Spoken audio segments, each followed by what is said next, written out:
Coming to you from KPO Studio of Atlanta, Georgia. I'm your host, Darrell Pastor G. Get Ron. Get ready for another experience, another episode of Another Brother's Story. You made mention of being in the institution for, I think you said like 2 weeks. Take us there, man. How was that experience? How was that for you emotionally? You've never been in an institution before, right? Right. So this is your first time into this facility. How was that? Well, the whole experience, it's like it's so surreal. It's like not really knowing or how to take it. It was, for me, it was in the beginning it was challenging, but as time progressed, I started to say to myself, hey, well, you're here, go ahead and get this help, and regardless of whatever this outcome is, you're gonna fight and you're gonna get through it. Being there, it was like, am I really supposed to be here? Even the doctors, they even mentioned that, hey, you're really not supposed to even be here. It says the way that you are is like, it's just, you're not supposed to be here. So I just, I continued talking with the doctors and everything, and so afterwards, I just went to my room and I started praying, and I started asking God, okay, I know I'm not supposed to be here, but I'm here for a reason, and I needed to get the help that I needed. So I got the help, and I was actually helping others while I was being treated, and helping them to be in a better place, just by talking to them, encouraging them, and instilling that, hey, you can get through this. And they list some of the people, we listen to each other, but even the people that I was speaking with, they were like, hey, we don't know where you come from, but you're not supposed to be here. And these are people that were, on drugs, these people that alcoholism, actually trying to commit suicide or did. And I thought to myself, I said, well, how can I, be encouraging or inspiring to these people, knowing that I'm not supposed to be here? So I said, well, you know what? I'm gonna go ahead and speak on it and talk to them and get their feedback, because I was like, okay, well, I can't just sit here and just let myself just dwindle away by getting even more depressed, or get more agitated or irritated. And they even tried to get me to take medication, and I said, I don't need medication. I have my medication, and it doesn't come from this place right here. It's from above. So as God is feeding into me, I'm feeding into them. To look at everybody that was around me, and I see these people having panic attacks, and people knocking their heads up against the walls, and and being in isolation. I saw this one guy, they threw him down on the ground, and they had to put a jacket on him and put him in a room. I'm like, this is crazy. This is not a place that I'm supposed to be. But you thought you were supposed to be there. That's why you were there. I did. But after, but then when you saw, after I saw that, I was like, this isn't it. Let me go ahead and get this, what I need, and then I move forward from there. So after being in there, made you feel like you wanted to leave? Oh man, I saw this crazy stuff going on, and I'm like, what? Didn't want to die no more? No, I was like, I want to live. We roomed with people, and everybody had their own different sections. Okay. But you can mingle. You talk to whoever you wanted to. Right. Did you? I did. Okay. I did. I went and talked to a few people. One lady, she was like, "Who are you?" It was co-ed. Yeah, it was co-ed. Okay. But we had two sides. Sleeping quarters. Yes. Okay. The guys were on one side, and of course the girls were on the other side. But in the group setting, we came together, Okay. whether for the therapy, because you have to have some kind of stimulation. Right. So we would go to these different groups and talk about our feelings. Or one time when I went to a class, we actually draw different things of how we felt at that particular time. And What so did you draw?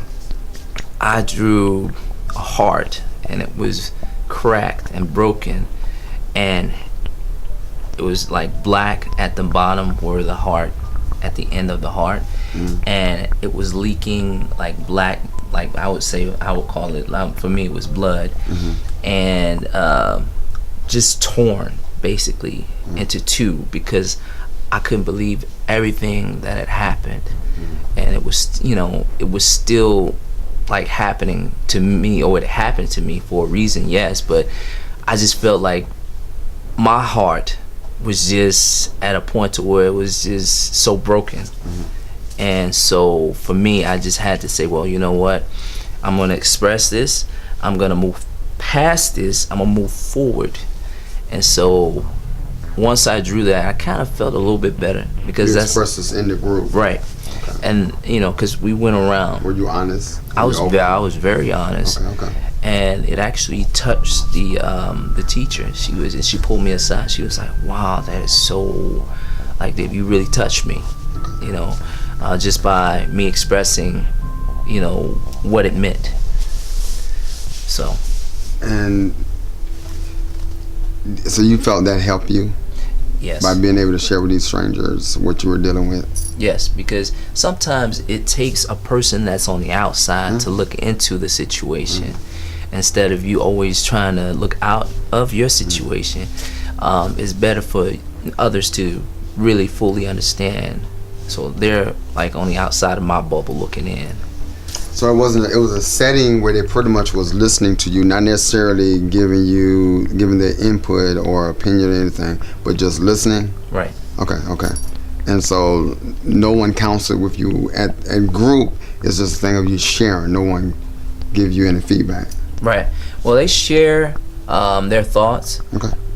And then you would go to the next person, Right. and they would share, and of course they would tell you how they felt and what they were going through at that particular time. So yeah. You made mention of treatment, but you didn't take medication. So what kind of treatment? It was pretty much the group session? Yes, for me it was a group setting, because I told them, I said, I don't care what's going on with the anything that's going on around here with the meds and stuff. I said, but I don't do meds. Okay. And it was like, oh well, let me give you this Zoloft, this Zyprexa, or whatever that stuff was called. Right. And I was like, I'm not doing that. This medicine is not for me. Because I've seen this happen before, to where I had a cousin, and he was taking this particular type of medication, and when he wasn't on it, it was just kind of like he was back into that same mind. And I just didn't want. I told him, I got the medicine that I need, and so it comes from up there, and I don't, this earthly stuff is not for me. So you don't take no medicine? Well, when it comes down to it, now I'm not saying that, but that medicine, right? That's medicine is not different kind of medicine, right? Yeah. Yes. Yeah, you probably would have been a whole different kind of person. Yes. Okay. After the third or fourth day of being there, because I went in on a Friday. Okay. And the staff is, is kind of there's not as much staff during the weekend. Right. And I was actually in there doing a Thanksgiving holiday. And so of course I'm feeling a certain type of way. I'm like, I am not supposed to be here on Thanksgiving Day. Yes, I'm supposed to be with my family. This right here is not it. You didn't think about that before going in, because you voluntarily went in, right? I voluntarily went in. You didn't think about that, or what was you thinking about? I was just thinking about, hey, you needed help. I needed to get some help, and so I had to take care of myself. So that's what I did. That's real. Yeah. That's real. So by the third or fourth day in, you was wishing that you could you have left? Or did you have to? They didn't think that. I know that they say like 48 hours is usually involuntary. Okay. And after that, if I could leave, but they felt that I wasn't ready to go. So What made them feel like you weren't ready to go? well, in the beginning, I wasn't participating. Okay. And I wasn't being active. That'll do it. So they said, you're not gonna be active. We're just gonna keep you here. You're holding it in. Right. Yeah. And so finally, I did, let it out and talk about it and express everything that I need to express. And I'll never forget. It was like the second week, but it was like a Tuesday or Wednesday, and they had this big meeting with me. And I went into the room. It was like a board meeting. I'm like, oh my goodness! And I'm sitting at the table, and people on each side of the table, and I got this one guy all the way at the end, this doctor, like my doctor. And so I just laid it. I was just honest. I was really honest with him. I told him how I felt. I said, I think I'm better now. I went through these things, and it's not like I meant to do this to myself. So I walked out, and they decided to bring me back after they had their meeting, and they said, well, we feel that you're okay. We're gonna go ahead and give you your discharge papers. And I was just like, yes, relieved, that sigh of relief. Okay, I'm finally. And this was at the 2-week marker. Yes, it's finally, and so I had a friend to come get me, and so you voluntarily sign yourself in. Yes. But they have to determine that you were fit before you could be discharged. Yes. Because I hear many times people, check them in and then they leave before, the treatment was completed or whatever. But in this particular facility, you couldn't do that. Yes. It's way in Rome, Georgia, so it's quite different up there. Okay, wow. Okay, then. Let people know over there on the inside, just in case inside. Okay, but one of the things I wanted to know, because you may mention, it seemed as though you were able to, and this is because of where you are spiritually, that you were able to see that yes, there's a situation that brought me to this place, but I'm in this place, and they don't feel like I'm supposed to be here. I'm now not feeling like I'm supposed to be here, but because I'm in God, I understand I'm on assignment, and that I'm supposed to be at this place. And so you were able to start seeing other purpose and reasons why you were there. Yes. You were talking with people and you began helping other people. So while you were in the midst of a place that was supposed to be helping you, because you were still connected and tuned to God, and you're able to now be of help to other people.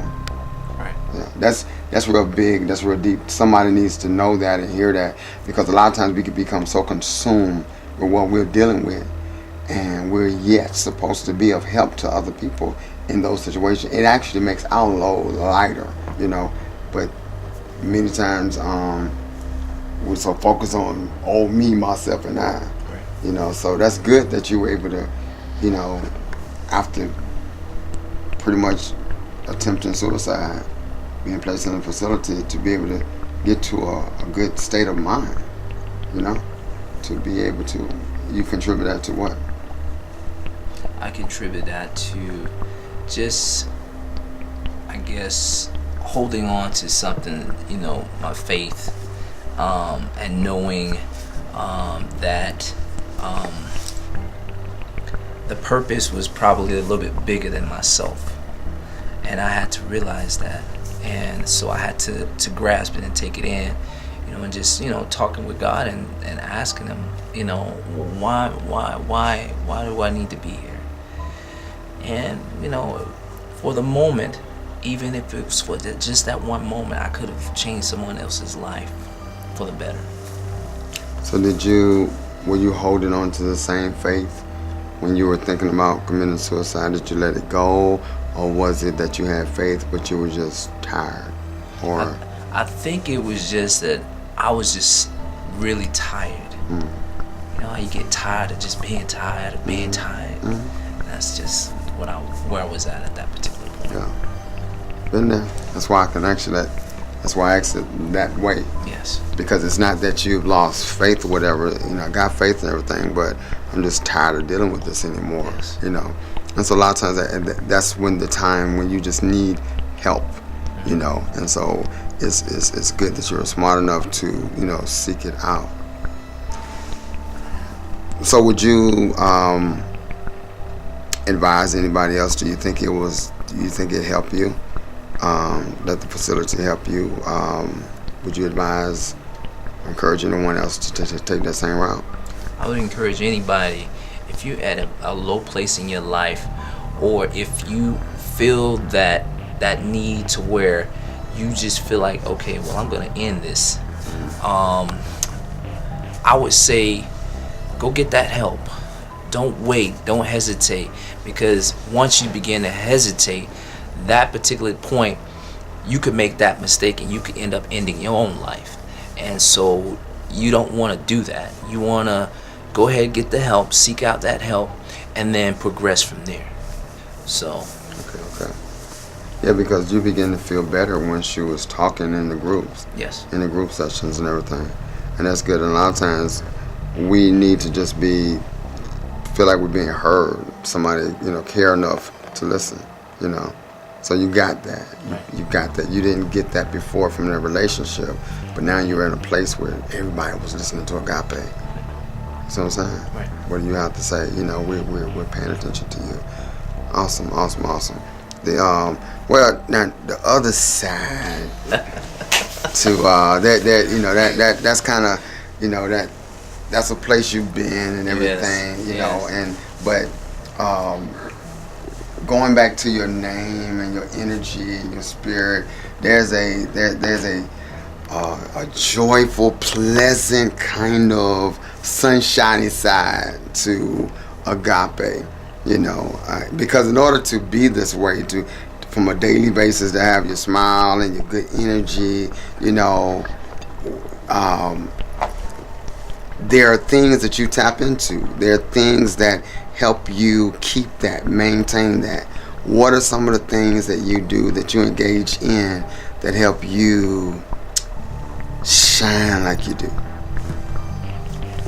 I don't know. I guess it's my love for people. Anybody that I can, I guess, encourage and be positive. Right. That's my main thing. But I have a love for catering to people. Okay. Making people feel appreciated. Cooking. Right. Yes. Anything that I can get. Oh, you brought the kale? You're supposed to bring kale? I didn't bring kale. Oh, okay. But not good. Tasted your kale that was before Thanksgiving? Yes. That one was that. It was. I think it was right before Thanksgiving. Right. Yeah. Yes. It was like the bomb, man. So it's good. So I know you are real in the kitchen, and you can do it. You actually get into it. You see that you enjoy it. It's a passion. Yes, I have a passion for love. Anything that I do. Like I said before, anything that I do, I want to incorporate that name, Agapé. So I'm giving you unconditional love when it comes down to it, and you're like, whoa. Yeah. I know the other day you did something like what's it called? Hot peppermint stick. Yes. Yeah. That looks real good. Oh, it was. It was good. Yeah. It sounded like it was good. Yeah. I'm probably gonna make that tomorrow. If I remembered, I would have gotten. I wasn't so tight with time. I would have got the ingredients today. I would have focused on it anyway. So I have to focus on that tomorrow, and get that. So you might have to, walk us through it to make sure that we got it perfectly right. But it looks like something that you would get out of Starbucks or something. That's it. Yeah. Yes. That's what I've been for told. Christmas. Yes, I've been told that. We could put up a little tent outside of stuff. So I'm saying, Outside of stuff, you ain't got to go up in there. Get this right here. You know what I'm saying? Seriously, man. Go. Yeah. But I wanted you to share that because there's something about the heart of an artist. It shows something about your character. The It takes compassion. It takes thought. It takes time. And if somebody who would do that with food, you see, so it helps me understand the kind of love that you probably not only give out, but probably was looking for. You see what I'm saying? Feeling depleted of. Because somebody like yourself is like, you give attention, you give time. It's like you become intimate with every step of the process, and that says a lot about. It's like I put thought into making this good, and that's what love does. Love considers. Love is long suffering. It takes time. Love is patient. You see what I'm saying? So all these things that agape, love is, it seems like it penetrates when you do whatever you do. Not only with Zumba, but even in the kitchen, But it's a beautiful. Is it also a place of refuge for you? Yes. Yeah. Yeah. So I have to get in there and therapeutic. Very therapeutic. Sometimes I get angry. I think I do my best when I'm at a point where I'm like angry. Then I go in there and I usually cook my best when I'm a little upset because I can throw stuff around. And Right. Yes. Yeah. So yes, it's very therapeutic for me. Cooking. I like cooking. I like cleaning. I like doing laundry. Oh my gosh. Okay, so what are you doing tomorrow? Shabak, how many loads we got right now? I mean, Steve loves to do it. Well, we don't need to. Okay. So I like to be universal. I like to. That's good. Anything that I can't do, I try to do. Yeah. Because my future is at stake when it comes to it. Because I will get married again, and if this person can't do it, or if they're ill, I like I said, I like to take care of people that are, in my life, and if they're sick, or I will doctor them up and everything. And so that's an awesome quality of a friend. I'm like that. Well, me, I love jazz. Okay. That's my thing. Okay. That's very soothing for me. Okay. You listen to jazz today? I didn't listen today. Okay. I think I was pretty good today. But when I'm going through, even when I'm cooking, that helps. Yeah. I'm in there throwing stuff in there. I'm getting it all prepared and everything. So yes, jazz, it helps. Okay. That's one thing I could say. I mean, I do the other stuff, but that's for other things. Right. But I love my jazz though. Okay. Awesome. So, anything that you didn't share in the previous interview that brought us back to this moment of just getting some of this, going a little deeper with agape, a little deeper with love. Is it something that you probably didn't share before, or is something you would like the world to know about agape? Because like I said, you are sunshine. There's this deacon at the church, and he always tell people, live in your sunshine, the pastor's dad, whatever. And I had to tell him one day, because I've been watching him with different people. I said, you are sunshine yourself, man. I said, you bring that. He said, oh no, he said, no, you he goes like that, but you definitely you do that, and your conscience you seem to be conscious about whoever you're touching, whoever you're talking to in that particular, connected with, but conscious about bringing a smile, showing love, sharing love, where, do you ever get tired of that? How can I get tired? Because you can get tired of doing anything. You can be human. Do you get, seriously, but you probably don't. Do you get tired or frustrated of trying to love or trying to be kind, and you probably not getting a response, or it's not being received? Well, a while back I would get frustrated because I'm pouring so much into whoever, and if it's not being given back, I would get very frustrated. But I realized something. I realized how God, he never stops. He never stops. So I'm like, if God doesn't stop, why should I? Or why shouldn't I? And so I just keep going, just like he would. I'm a part of him, so I have to keep going. Show that love, just like today. Saw this guy on the street, and I'm You're not a robot. You real? I'm not a robot. Okay. No, but you know. You saw a guy on the street. Yeah, because this guy. Well, as I was coming here, Okay. and I usually just pass through because it's trying to get on the freeway, and I stop. God told me to stop. I stopped. I've been listening to him. And so I gave him money so that he could get something to eat. And so, he was like, nobody stopped for him. Nobody would. I said, it's just that one person that's going to change your life. And then you're going to go out there and change somebody else's life. I said, but you know what? See it as something that God is giving to you because you need this. The guy started welding up a little bit. I couldn't stay at the light long because it was my turn to go. So he was starting to weld up. So you keep giving love even when you don't want to. Even when you feel like I just can't do this. You keep doing, you keep going, you keep pressing, you keep pushing. That's good. And you just don't stop. Dude, man, I'll tell you, I'm so glad my son's actually hearing you with him because it sounds so much like me, and it's constantly ridiculous when I keep hearing you with certain things, whatever.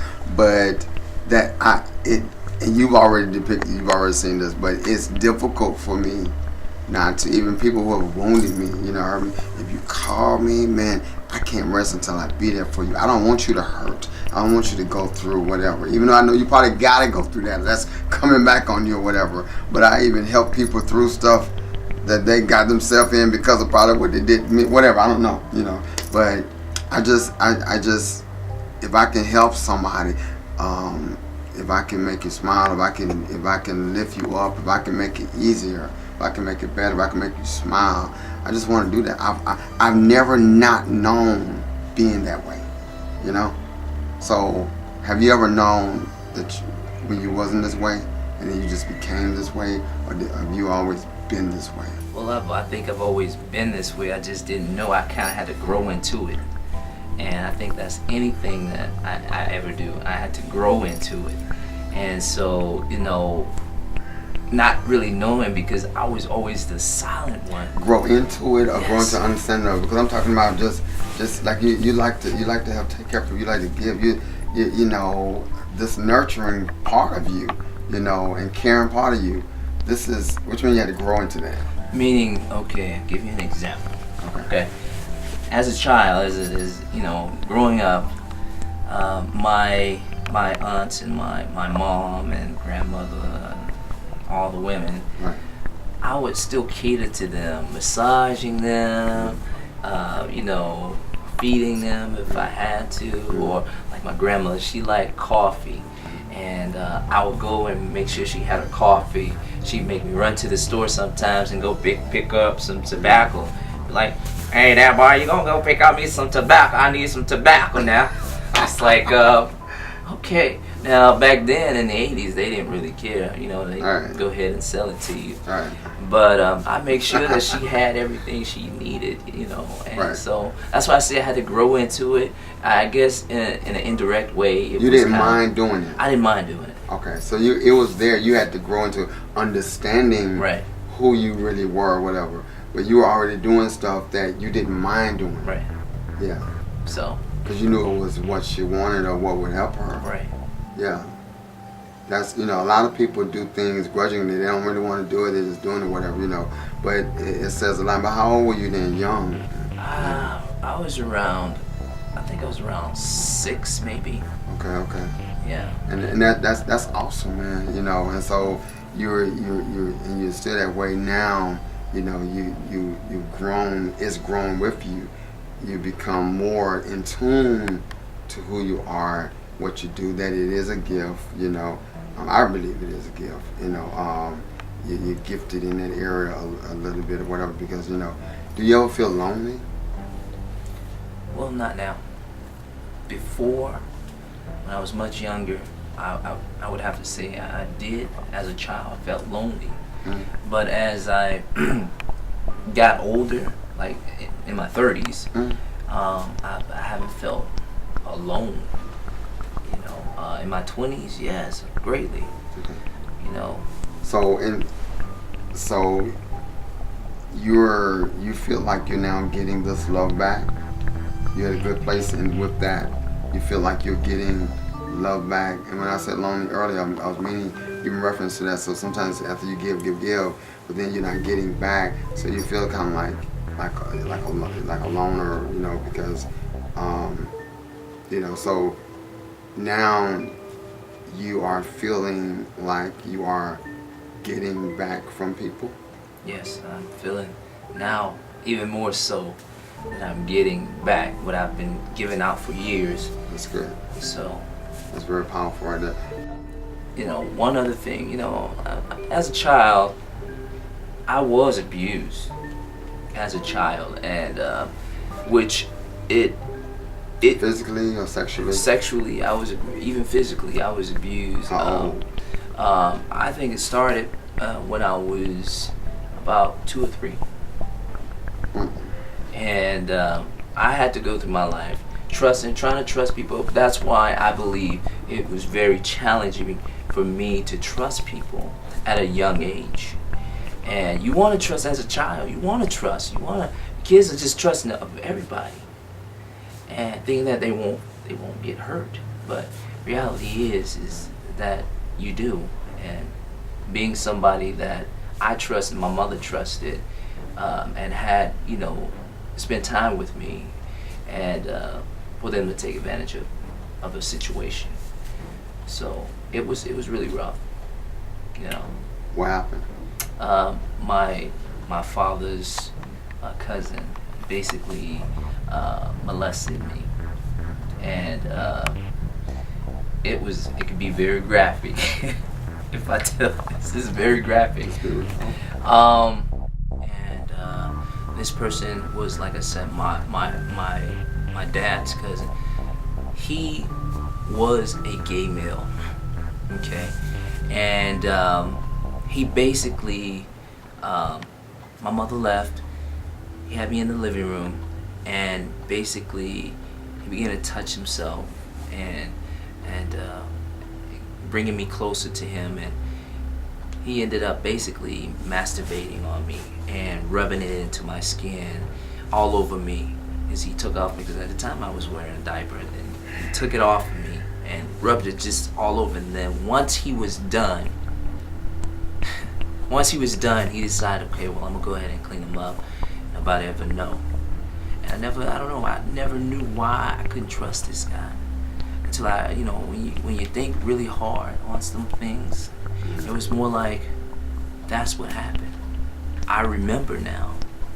And so he passed away a few years later. He ended up having the HIV, you know, and everything. AIDS, he caught it from drugs and everything. He was shooting up and everything. So I was like, man. So it continued to, for me, I think not being able to trust or gather when somebody gets too close to me, I tend to push him away, because I didn't want that, you know, because I didn't know what that person was gonna do, or how that person was gonna, if they were gonna try and take advantage of me in the situation. So it was rough. This was when you were young. Yes.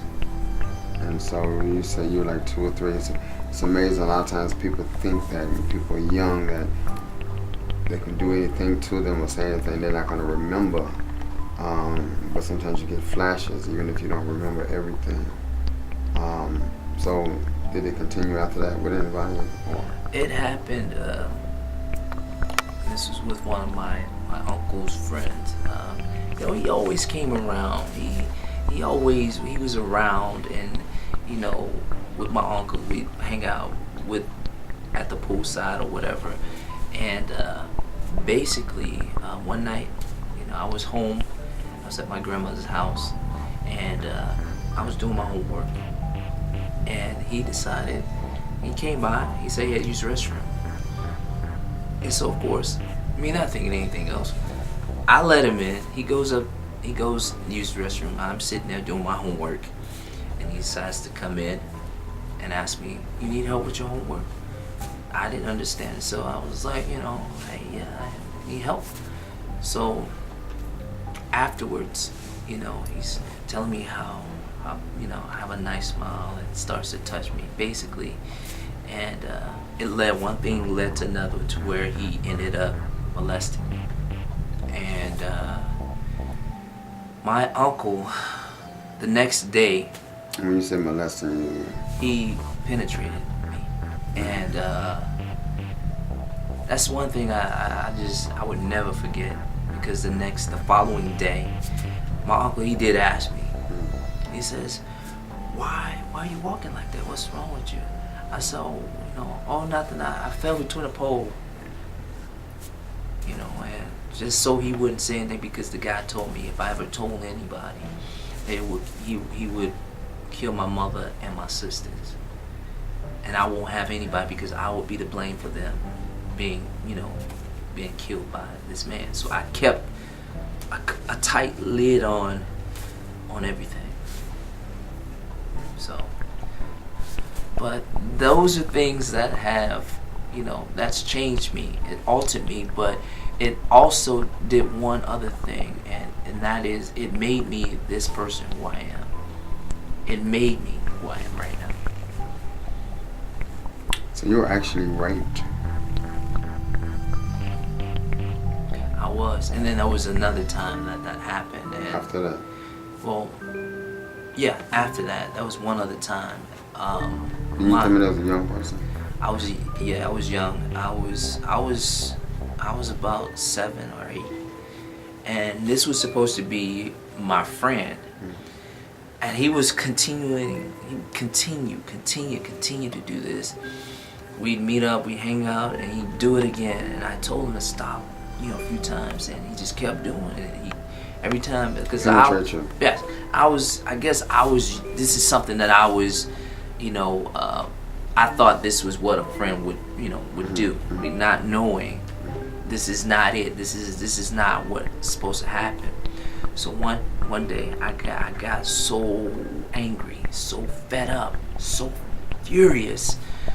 I said to me, I was like, I can't do this anymore. So I took it's like an extension cord, it was long and orange, and I was beating him. I was whooping. I was just I couldn't stop. They had to go get my mother and told her that I was doing this to this guy. And she came and got me, and she told me to stop. I said, no, he deserves this. And I just kept, it was all that anger and frustration just built up. And this was your friend? This was my friend, or at least I thought. Did you tell him to stop? I did. And when you told him to stop, what was his response? His response is, I'm almost done. So y'all were the same age? He was older. He's about maybe a year older than my oldest sister.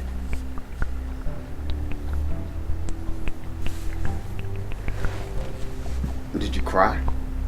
I did. Or were you just mad? I cried, I bled, I was frustrated. No one knew you were bleeding? No. No one ever knew. Because I kept that to myself, because I couldn't bear to tell anybody else because of my shame. And I felt like I was worthless. Like I couldn't tell anybody, because I felt like something would have happened, or something would, or it's your fault kind of thing. And so I never told. But now I'm telling. Right. How does that feel? It's like a breath of fresh air. Finally open up and tell, hey, this is my story. Yeah, you may interview me one day. I don't know. We'll see. I tell you, as I continue to hear you, I'm like, wow, But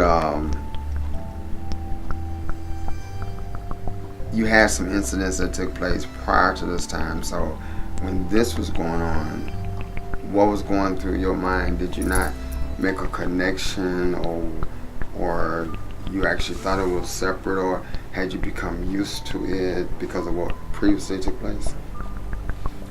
I don't know if you could ever get used to that. The abuse.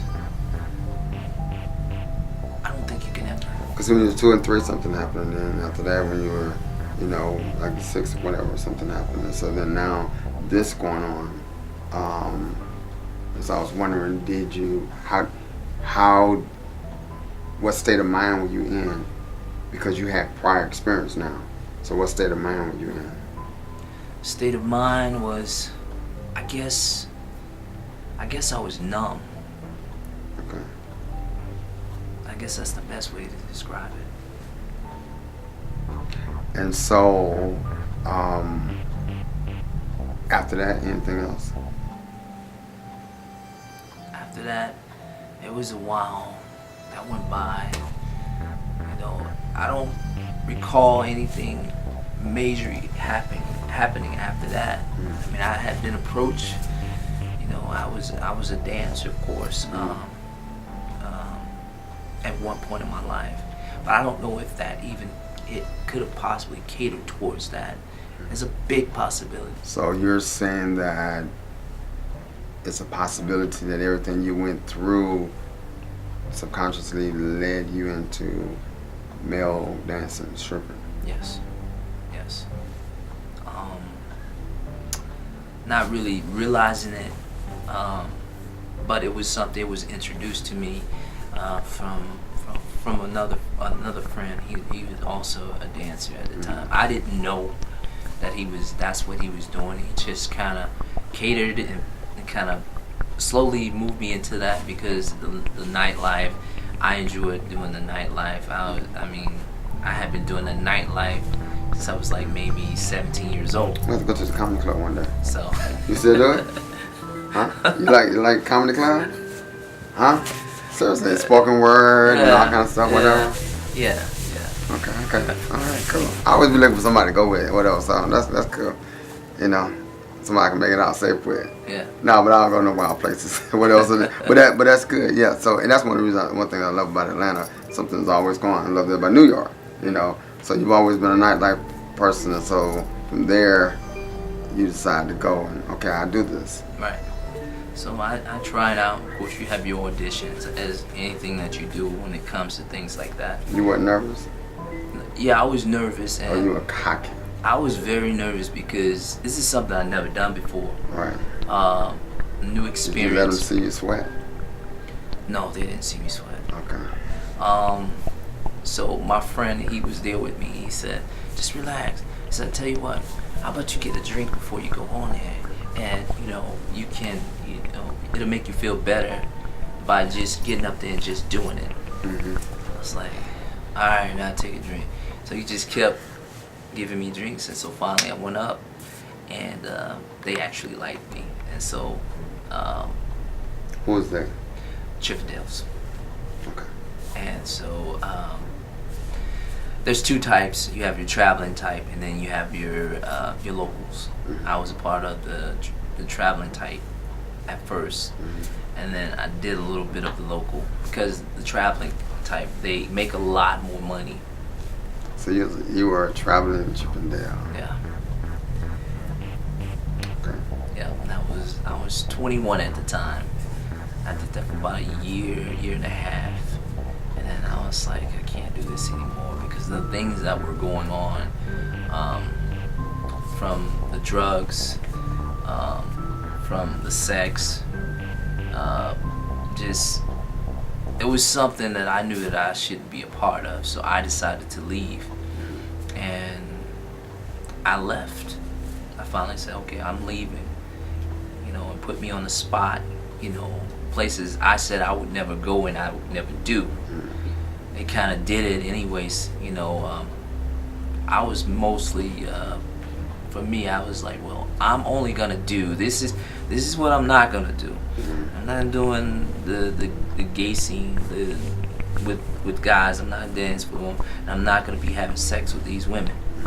And of course, the drugs and everything was. It was like, oh yeah, no problem. It's cool. You know, don't worry about it. You won't have that.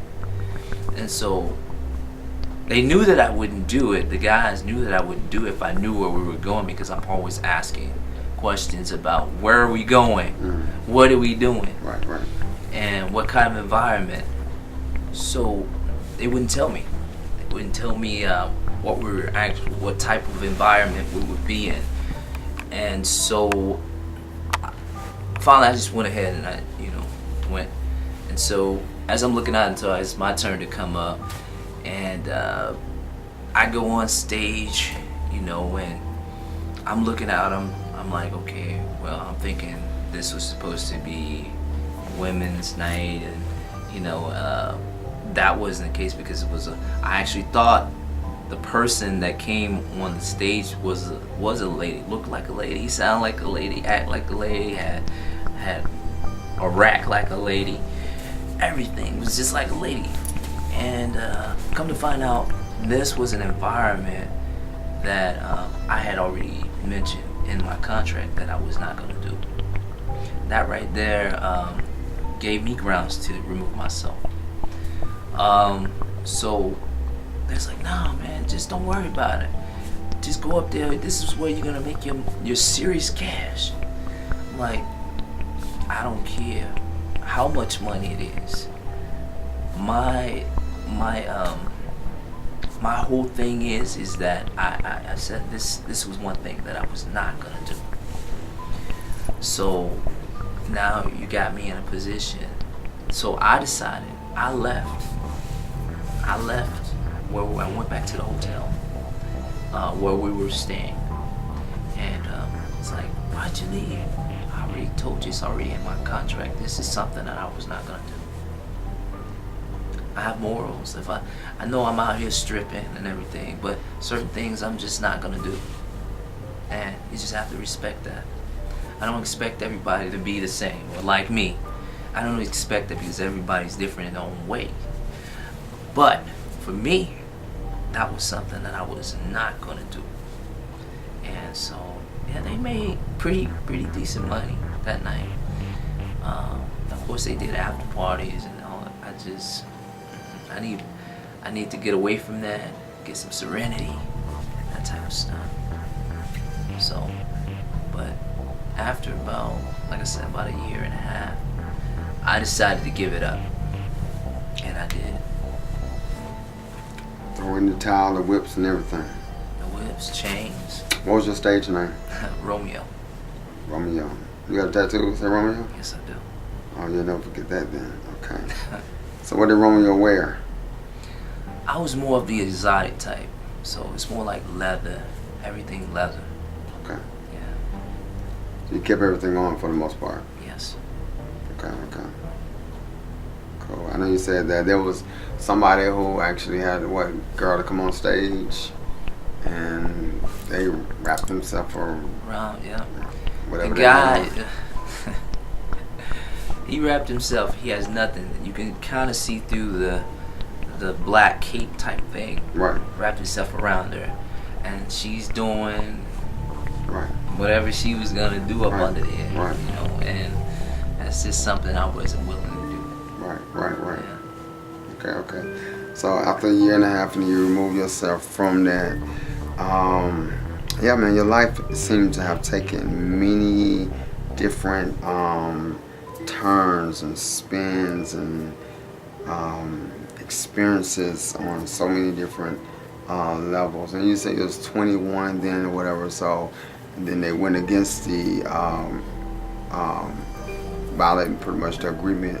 So were you once again feeling violated, feeling, sometimes that's like the other way of feeling raped, like you're trying to violate, you're taking advantage of me without my consent, or you're trying to, so you was like, okay, but now I'm not gonna let it be done. Yeah. You felt like that? Yeah. so I decided to make a stand and say, hey, I will not be taken advantage of anymore.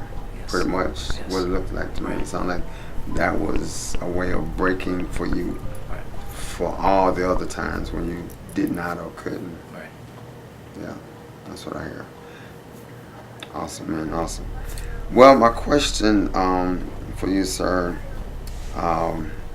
there's a movie that Martin Lawrence is famous for getting his butt kicked in.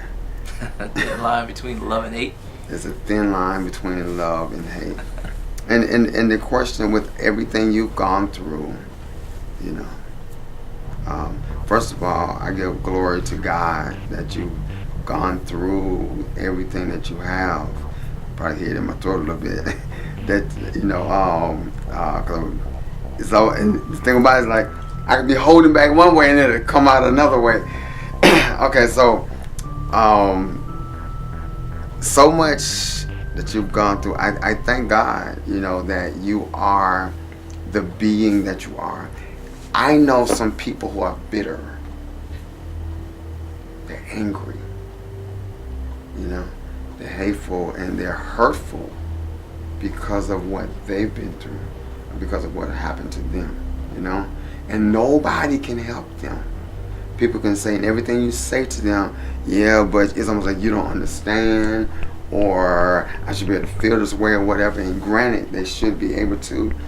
But for some, you give hope that regardless of what you've been through, or if you've been through this kind of situation, your life, your light, your love speaks that you could have dealt with this, you could have been through this, you could be going through it, but it does not have to define you.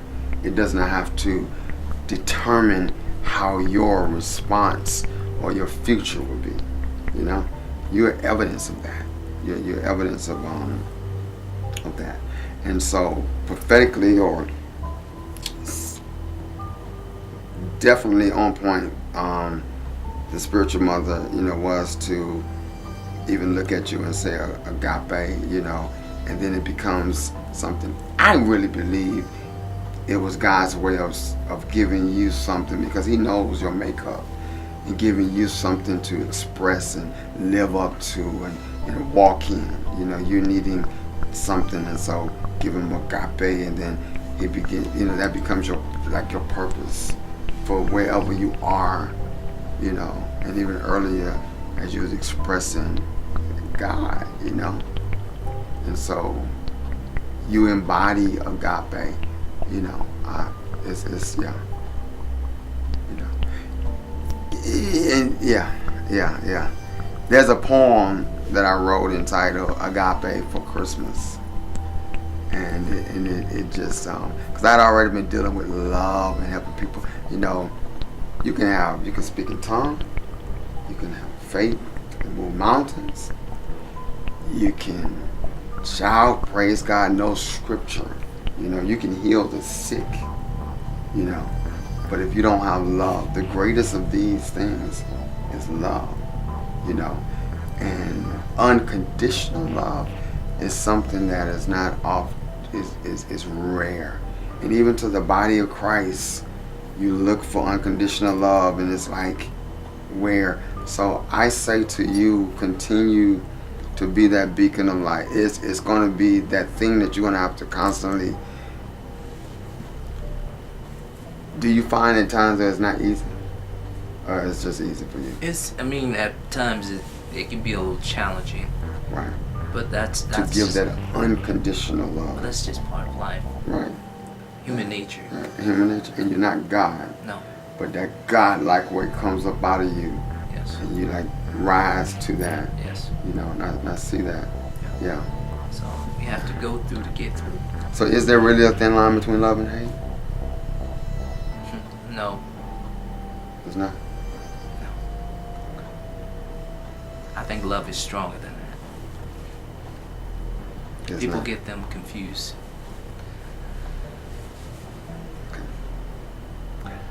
I think sometimes it's a thing of love and hurt, not necessarily hate. Yes.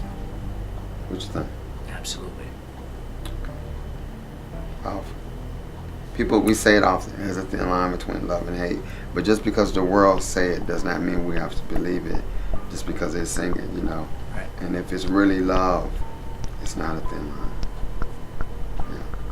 Thank you for being loving, for being love, you know, to everybody who meets you.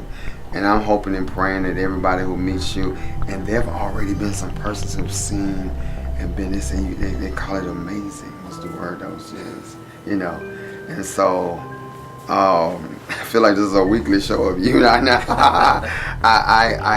love, and that's why I ask you some of the things I ask you and everything, because I want people to embrace what I've come to embrace, you know, and through the internet, you know what I'm saying, and through their phone, I want them to feel that energy that I feel, that you know, and that genuine love, and just that good aura, that good spirit, that good energy, you know. And by knowing some different things, not only the bad that you've gone through or the trials and tribulations you've gone through, but even like you were saying with cooking and everything, understanding this whole person is still, this person is healed. You know what I'm saying? This person is whole. Yeah, you know, he lives a full life. He lives a good life. He lives a happy life, you know. And that's you, man. Everything you've gone through, you know, you're still at this place. And you're 38, right? Yeah. Beautiful. I hope you enjoyed these 4 parts of Remond Agapé William. This brother is an amazing brother. I mean, he's had an amazing story, as so many of you have, as so many of the brothers that I have already interviewed. But something about the spirit and the energy of this brother, something about, as we were sharing, that brought me to tears a little bit, you know, laughter, but just how he was, I guess like an onion, you know, so many layers to him, and as he was peeling, you know, it made me teary, but because it made me think about a lot of stuff that goes on in society. And when you see people now in the present, you don't know what they've been through. You don't know what they're going through, you know? And so I'm hoping that his life, his story, has blessed you. Even since then, I've asked him to, well, we've teamed up on some projects, you know, and he's just an awesome brother. He co-hosts a event with me for Soulful Christmas. And that was awesome, you know. And he did praise dance then. There was more to the brother, you know. And I'm just like, to God be the glory. I speak and decree God's abundant blessings over him and over his and my bond and relationship as we continue to work together for kingdom, you know, purpose. He's also one of the co-hosts for Real Talk with Pastor G and the fellas. So look for that as well. Go back, take a look at part 1, 2, and 3, and share it with someone else. Make sure you subscribe. Here at the studios of KPO, our desire is to just reach as many others with as many brothers as possible. And it's all for God's glory. I find out constantly. And sometimes, like talking to him, I hear my story through other brothers' story.